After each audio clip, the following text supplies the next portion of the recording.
السلام علیکم جی، مجھے رابعہ اصفر نظامی کہتے ہیں۔ آج ہم Sindh child protection authority act 2014 کے اوپر بات کریں گے۔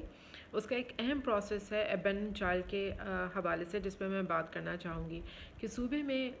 جب بھی کبھی کوئی ایسا ابینڈن بچہ جس کا کوئی وارث نہ ہو، یا اس کے والدین اس کو پیدائش کے بعد چھوڑ دیتے ہوں، یا بیسکلی تھانے میں کوئی کسی کو بچہ کہیں سے مل جائے اور وہ تھانے میں رپورٹ کر رہا ہو، تو جو سب سے پہلے انفارم کرنے کی ضرورت ہے وہ چائلڈ پروٹیکشن آفیسر کو ہے۔ یعنی ہر ڈسٹرکٹ کے اندر جو سی پی یو کے اندر چائلڈ پروٹیکشن آفیسر موجود ہے، اس کو سب سے پہلے انفارم کرنے کی ضرورت ہے،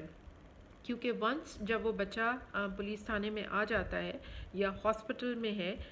تو اس کو ایک پرماننٹ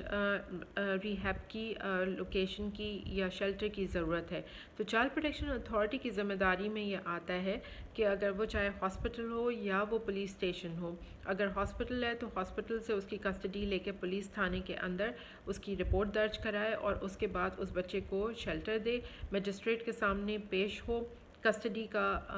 پروسیس کرے، اور اس کے بعد اس کو ٹیمپریری یا پرماننٹ کسی ریہیب سینٹر میں گورنمنٹ کے اپوائنٹڈ یا گورنمنٹ کے اپنے ریہیب سینٹر میں اکوموڈیٹ کرے۔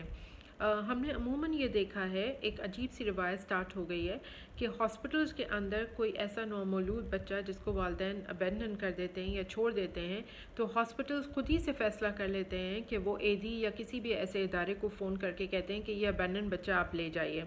اور آگے ہم نے جو فارمیلٹیز دیکھی کہ یہ ادارے ایک پیج،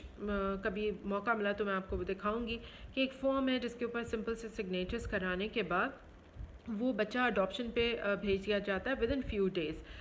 یہ انتہا سے زیادہ غلط پروسیس ہے۔ کوئی بھی بچہ ابینڈن بچہ اسٹیٹ کی ذمہ داری ہے۔ ہمیں سمجھنے کی ضرورت ہے کہ اگر چائلڈ پروٹیکشن آفیسر کا آپ کو معلوم نہیں ہے تو ہیلپ لائن 1121 پہ کال کریے اور ان کو انفارم کریے کہ آپ نے کس تھانے کے اندر وہ اس بچے کو ہینڈ اوور کیا ہے یا اس کی ایف آئی آر درج کرائی ہے، اور پھر وہ چائلڈ پروٹیکشن آفیسر اس کی کسٹڈی لے گا آپ سے، اور مجسٹریٹ کے سامنے جا کے پھر اس کی کسٹڈی گورنمنٹ کے پاس آتی ہے، کیونکہ یہ بچے گورنمنٹ کی اسٹیٹ کی رسپانسبلٹی ہیں۔ ان کو شیلٹر فراہم کرنا، ان کی پرورش کرنا اسٹیٹ کی رسپانسبلٹی ہے۔ اور اگر کسی وجہ سے بعد میں وہ بچے اڈاپشن پہ جائیں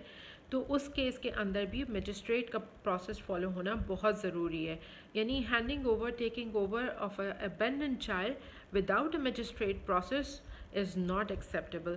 آپ کو اور ہمیں یہ ضرور سوال اٹھانے کی ضرورت ہے، اویئرنیس کریٹ کرنے کی ضرورت ہے کہ ہم کسی بھی ایسے کیس کے اندر یہ بات ایکسیپٹ نہ کریں کہ ہاسپٹلز کا، پولیس تھانوں کا، یا کسی ہم میں سے انڈیویجول کا مجاز نہیں ہے کہ ہم کسی بھی ابینڈن بچے کو اٹھا کے کسی کے حوالے کر دیں۔ اس میں اس کی سول رسپانسبلٹی حکومت کے اوپر آتی ہے ان کی پرورش کرنے کی، اور پھر اگر وہ چھوٹا بچہ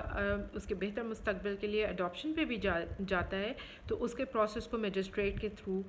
فالو کرنا بہت ضروری ہے۔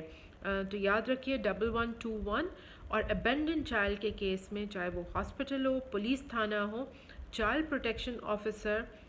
کو اسٹیٹ کی کسٹڈی میں پہلے لینا ہے مجسٹریٹ کے تھرو، اور پھر اگر وہ اڈاپشن پہ جاتا ہے تو مجسٹریٹ کے ہی پروسیس کے تھرو وہ اڈاپشن پہ جائے گا، تاکہ ہم چائلڈ ٹریفکنگ کو اور انلیگل پریکٹسز کو کرٹیل کر سکیں۔ آپ کا بہت شکریہ۔ امید ہے کہ آپ اس ویڈیو کو دیکھنے کے بعد اس کو آگے سپریڈ کریں گے تاکہ لوگ اس پروسیس کو انڈرسٹینڈ کر سکیں، اور ہم چائلڈ ٹریفکنگ کے ایشو کو اور ابینڈن چائلڈ کے حوالے سے جو اداروں میں منمانی پائی جاتی ہے اس کو کٹ ڈاؤن کر سکیں۔ بہت شکریہ۔